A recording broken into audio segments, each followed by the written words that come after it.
17th century and throughout the 18th century, France and Britain were occupying weak countries and taking their wealth and resources.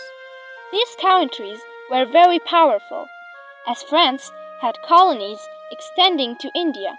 But Britain coveted those colonies and took them by the force from France. France wanted revenge and decided to occupy Egypt and Levant.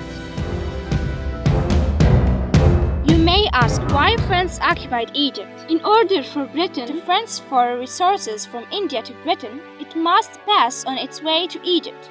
There is another way already, but it takes a long time and requires more money.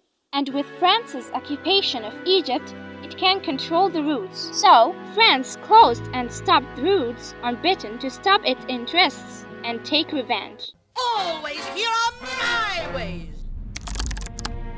The campaign was a secret, so that Britain would not know and stop them. The conditions of Egypt at that time were very bad under the Ottoman rule, as the Ottoman Empire began to weaken and reduce its power. The French campaign was led by Napoleon, who equipped the army and put in the army a group of scientists in various sciences and arts in order to help him and study the conditions of Egypt in all respects, in order for them to know how to make the best use of it. Napoleon began printing papers for the people of Egypt to reassure them and tell them that he did not come to occupy Egypt, but to protect them from the Mamluks and the Ottomans. France entered Egypt from the Alexandria Governorate. The people of Egypt tried to defend themselves with their leader in Alexandria, but they could not resist because France's weapons are sophisticated and powerful. Unfortunately, France arrested the leader, who was executed by firing squad in September, 2 months into the campaign.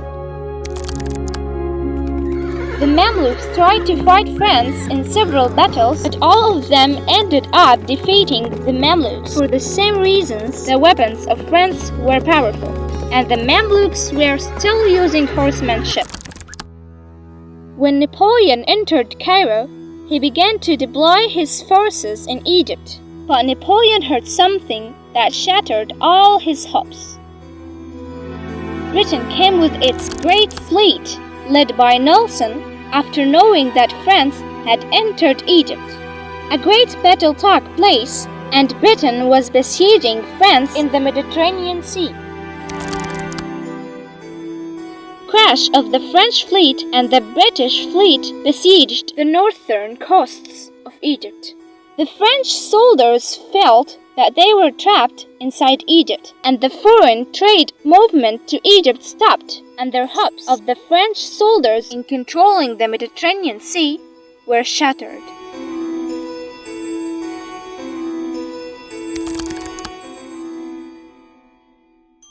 France could not resist the people of Upper Egypt, because they used the means of war in skirmishes and intermittent battles.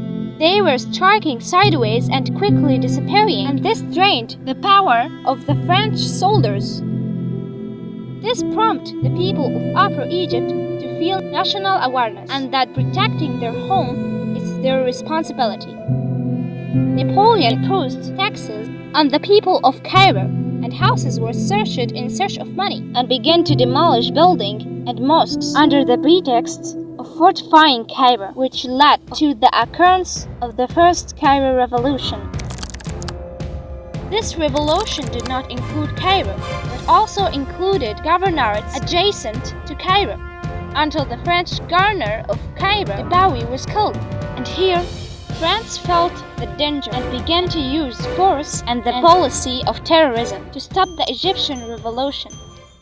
Unfortunately, they entered Al-Azhar Mosque with horses, and this angered the Egyptians more, especially because of their religious feeling.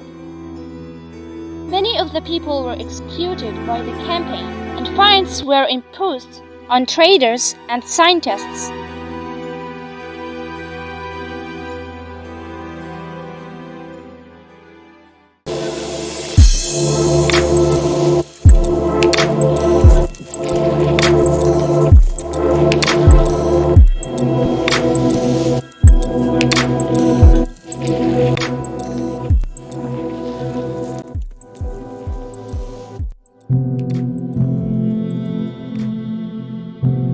you.